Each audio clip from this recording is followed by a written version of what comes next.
যে আমার নাম মুক্তার হোসেন, বাড়ি দলিনগুয়া। আর যার গ্যারেজে থই আমি, ওনার নাম ইসমাইল। আমি অটো চালাই। প্রতিদিন যেভাবে থই ওদিন ওইভাবে থুইছি। সন্ধ্যার সময় আয়ারা গাড়ি গ্যারেজে থইয়া, তো ওনারা আমি বাড়িতে ডাকিয়া বলছি যে আমি গাড়ি থয়ে আইছি, তো তুমি দেখো আচ্ছা যাও গা। তা আমি গেছি গা। যাওয়ার পরে সকালবেলা ঘুমায় রয়েছি। তার একজনে আমার কি গিয়া কইছে যে ইসমাইলের গ্যারেজে তো ও গাড়ি নিছে গা।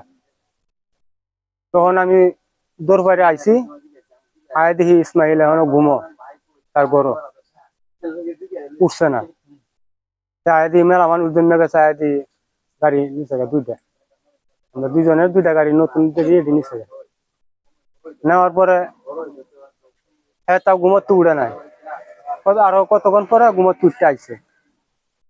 আর দেখলাম চার্জার আমরা প্রতিদিন যেভাবে সুন্দর করে গুছায় থই ওইভাবে ওই জায়গার মধ্যে চার্জার রাখা, কিন্তু গাড়ি নাই। আর গাড়ি সামনাটা থইছে আর কি পশ্চিম দিক দিয়ে ফিরে। আমার গাড়িটা অন্তত বাইর করলেও 15 থেকে 20 মিনিট লাগবে গাড়িটা ঘুরাই বাইর করলে, গেটে সোজা বাইর করলে।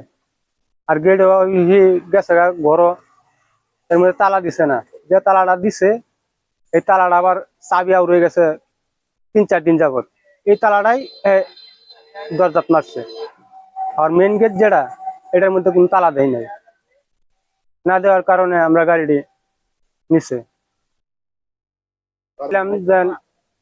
গাড়ি কি হইলো এনতে। আমার শরীর খারাপ লাগতেছে, আমি গেছি গা গরো। তুমি গরো গেছো, আমরা অত টিয়া জিনিসটা তোমার হাওলা থেকে যাই, তুমি গরো যাবে না কই যাবে এটা আমরা বুঝি না। আমরা গাড়ি দেব, আমি গাড়ি করতে দেন এটা তো আমরা বুঝি না।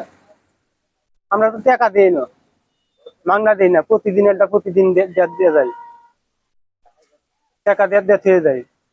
তারপরে আমরা থানার যাই। আমরা থানার দিয়ে কি করবাম? টেনশন তোমার, তোমার এনে গাড়ি থই, তুমি কি করো তুমি করো গা, আমরা গাড়ি দেওয়ান লাগবো। আমারটা সিঙ্গেল গাড়ি আমি 120 টাকা দিই, আর যেটি ডবল গাড়ি এটি 150 টাকা করে দিই। আমি 3 মাস এলাও হয় নাই, 5-6 দিন কম আছে। 3 মাস এলাও 6 দিন বাকি আছে আর কি। আমি দিতাম 120 টাকা, আর যেটি বড় গাড়ি এটি 150 টাকা করে দিত।